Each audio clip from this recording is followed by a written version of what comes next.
వైకా jewellers వెలలేని Vaibhogam తరుగులేని నమ్మకం. ఇప్పుడు మన కాకినాడలో డిసెంబర్ 5న ఘనంగా ప్రారంభం కాబోతోంది. ఆయన గుర్తించాల్సిన అవసరం లేదు, ప్రజలు గుర్తిస్తే చాలు. బొత్స గారికైనా వైసీపీ వాళ్ళకైనా నేను పర్సనల్ కమెంట్స్ చేస్తున్నాను అని వాళ్ళు అంటున్నారు. పచ్చకామర్లు కమ్మినోనికి లోకమంతా పచ్చగానే కనిపిస్తుందట. వైసీపీ నాయకునికి, వైసీపీ లీడర్లకి నేను చెప్పాల్సింది ఏమిటంటే, మీకు నాతో పర్సనల్ ఇష్యూస్ ఉన్నాయి కాబట్టి, నాకు కూడా మీతో పర్సనల్ ఇష్యూస్ ఉన్నాయి అని మీరు భావించి మీరు నన్ను పర్సనల్గా అటాక్ చేసినట్టే నేను కూడా మిమ్మల్ని పర్సనల్గానే అటాక్ చేస్తున్నాను అన్నది మీ భావన. నిజానికి నేను వైసీపీ నాయకుల పర్సనల్ విషయాలు మాట్లాడడం మొదలు పెడితే వాళ్ళు కనీసం ఇంట్లో నుంచి అడుగు కూడా బయట పెట్టలేరు. నేనా పర్సనల్గా మాట్లాడుతున్నది? అయినా ఏది పర్సనల్ అండి? మీరు చేసిన అక్రమాలు, అవినీతి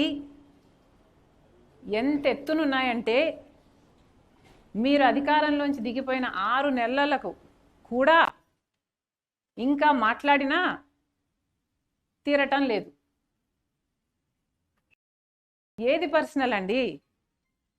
ఋషికొండని గొరిగేశారు, మీరు ప్యాలెస్ కట్టుకున్నారు, మీ బాత్రూంలో నుంచి కూడా మీకు సీ వ్యూ కావాలని. ఇది మాట్లాడితే ఇది పర్సనల్ అవుతుందా? మీ బాత్రూంలో మీకు పర్సనలే అవ్వచ్చు, కానీ ఋషికొండ అనేది ప్రజలది కదా, దాన్ని కదా మీరు గొరిగేసింది. ఏం మాట్లాడామండి పర్సనల్గా? పూర్తి మద్యపాన నిషేధం అని చెప్పారు. మీరు అమ్మఒడి కింద ఇచ్చింది ఓ కొంత అయితే 4 వంతులు ప్రజల నుంచి వసూలు చేశారు మద్యంలో. అది కూడా నాసిరకం మద్యం సప్లై చేసి వాళ్ళ ప్రాణాల మీదకి వచ్చేటట్టు చేశారు. అది పర్సనల్ అవుతుందా? ఏది పర్సనల్ అవుతుందండి? ఆ రాజీవ్ ఆరోగ్యశ్రీకి బకాయిలు పెట్టారు, ఫీజు రీయింబర్స్మెంట్కి బకాయిలు పెట్టారు. మేము మాట్లాడితే అది పర్సనల్ అవుతుందా? రాజశేఖర్ రెడ్డి గారి జలయజ్ఞం 40 ప్రాజెక్టులకు పైగా ఉన్నాయి, మిగిలిపోయినాయి. అధికారం లేకొచ్చిన 6 నెలలకే పూర్తి చేస్తామని మీరు నవరత్నాలలో పెట్టుకున్నారు దాన్ని. మరి 5 సంవత్సరాలు అధికారంలో ఉన్నారు, పూర్తి చేయలేదేమని మేము అడిగితే ఇది పర్సనల్ అవుతుందా? రైతుల గురించి 5 సంవత్సరాలు మీరు అధికారంలో ఉన్నారు, ప్రతి సంవత్సరం 3,000 కోట్ల రూపాయలు రైతులకు ధర స్థిరీకరణ నిధి పక్కన పెడతామని చెప్పారు, పెట్టలేదు. 4,000 కోట్ల రూపాయలు పంట నష్టపోతే పంట నష్ట పరిహారం అన్నారు, పెట్టలేదు. రైతులంతా అప్పుల పాలైపోయారు, అయినా కనీసం మీరు డ్రిప్కు కూడా సబ్సిడీ ఇవ్వలేదు. ఇది మాట్లాడితే ఇది పర్సనల్ అవుతుందా? ఏది పర్సనల్ అవుతుంది? ఎట్లా పర్సనల్ అవుతుంది?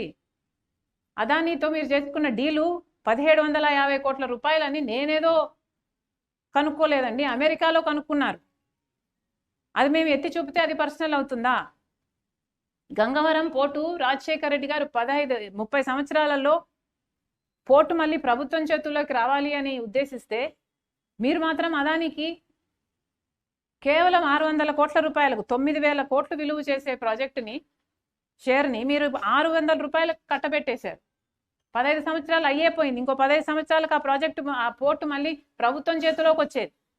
అది మేము మాట్లాడితే ఇది పర్సనల్ అవుతుందా?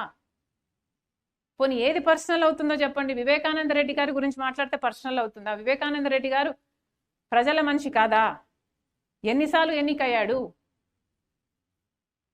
మరి అలాంటి వాడు, అంత గొప్ప నాయకుడు వివేకానంద రెడ్డి గారు, ఈయనను హత్య చేయించారు అని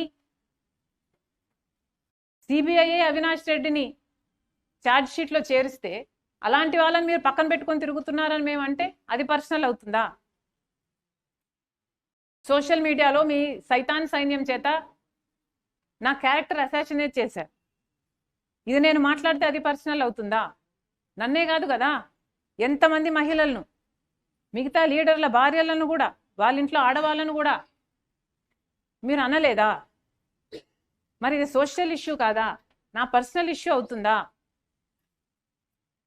ఎలా పర్సనల్ అవుతుందండి? మొన్నెవరో నాకు ఒక మీమ్ చూపిస్తా ఉన్నారు.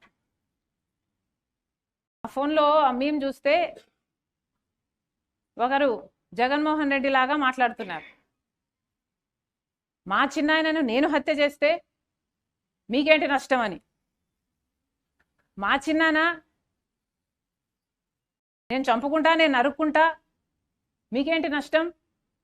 నా చెల్లి నేను ఎత్తిన పెట్టుకుంటా, లేకపోతే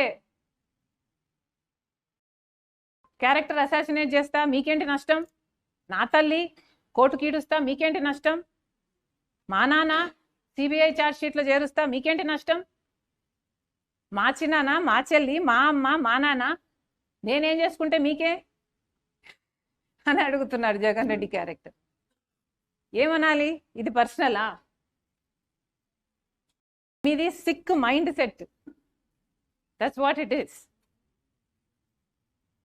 వీళ్ళకి నేను చెప్పాల్సిందల్లా, నేను పర్సనల్గా మాట్లాడటం లేదండి. వాస్తవం ఏమిటి అంటే జగన్మోహన్ రెడ్డి గారు క్రెడిబిలిటీని కోల్పోయారు, విశ్వసనీయతను కోల్పోయారు. దాన్ని మాత్రమే ఎత్తి చూపుతున్నాం. నేను కాంగ్రెస్ పార్టీ అధ్యక్షురాలన్న సంగతి నాకు చాలా బాగా గుర్తుంది.